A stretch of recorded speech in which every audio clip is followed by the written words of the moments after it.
parfois, pendant la numérisation, on aimerait bien numériser selon des coordonnées. Donc, on a des coordonnées écrites et puis on souhaite les utiliser pour créer un polygone ou quelque chose.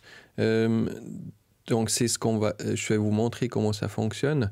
Ce qu'on va faire, c'est créer un rectangle qui est autour de ce périmètre, juste pour la démonstration. Et puis ceci dans une nouvelle couche. Donc, je vais d'abord créer une nouvelle couche chez Package. C'est le nom de la table, ça sera rectangle ou quelque chose comme ça. Ça va dans la base de données. Non, chez Package, rectangle, c'est un polygone en système de coordonnées suisse. Les attributs, je vais les laisser vite, ça va aussi. Ajouter une nouvelle couche. Donc là, j'ai le rectangle qui est là. Je vais le mettre en édition. Et puis maintenant, je peux créer une nouvelle entité, une nouvelle géométrie. Et puis là, il y a un panneau qui est apparu, c'est une numérisation avancée. Ce n'est pas toujours le cas que ça apparaît tout seul. S'il n'apparaît pas tout seul, il est disponible dans, pas dans couche évidemment, mais dans vue. Dans les panneaux, il y a là le panneau numérisation avancée, il est là, on peut juste l'activer. On peut le déplacer, hein, il peut être complètement ailleurs. Moi, j'aime bien qu'il est là, mais dans le fond, c'est un peu égal. Et puis maintenant, quand je passe avec la souris là sur la carte, il y a les coordonnées qui s'affichent là. Je peux en fait, la façon d'utiliser, je peux bloquer en fait certaines coordonnées ici. Je peux figer la coordonnée par exemple. Donc si j'aimerais bien avoir une coordonnée ici, 2 570 000 tout rond, je peux rajouter 3 zéros manuellement. Et puis, je peux cliquer sur figer.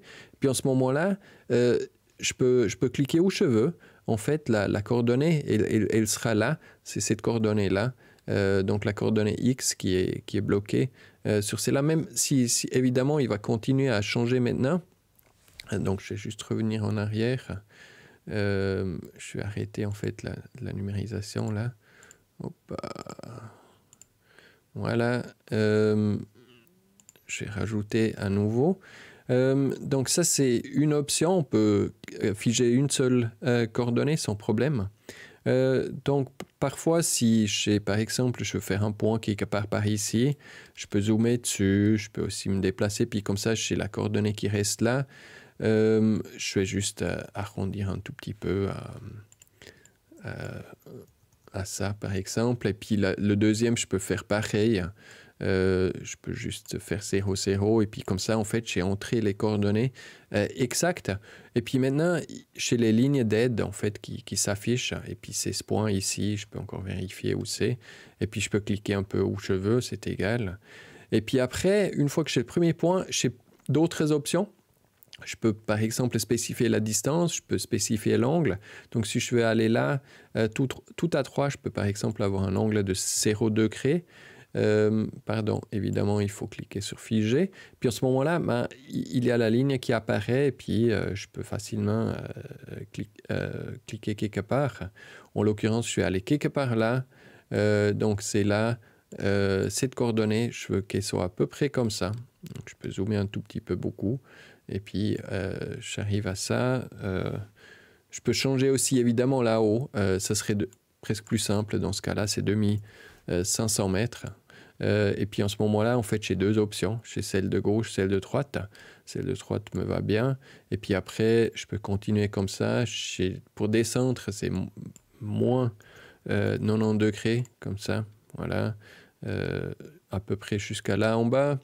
Donc ça fait 2100 mètres à peu près. Voilà. Et puis du coup, je suis là. Un clic. Et puis pour le dernier, on fait ça pareil. Donc ça serait l'angle, ça serait... il affiche ici moins 85 à peu près. Je peux faire 90 sans problème parce que c'est à gauche comme à droite. Ça va bien. Et puis là, il faut que ce soit évidemment par rapport à celui-là. Donc c'est les 2500 mètres d'avant que je peux saisir juste là, 2500 mètres. Allez hop, et puis j'ai un rectangle qui est tout à fait parfait. Donc je peux cliquer et puis terminer avec le clic droite.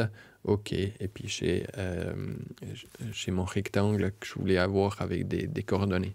Donc ce panneau de numérisation avancée, c'est assez pratique pour pouvoir travailler avec les coordonnées directement. Il y a aussi d'autres modes de construction qui existent là. Vous pouvez les explorer pour construire un tout petit peu des choses, par exemple aussi faire des angles limités, etc. Donc c'est assez pratique à utiliser si on a directement les coordonnées qui sont utilisées.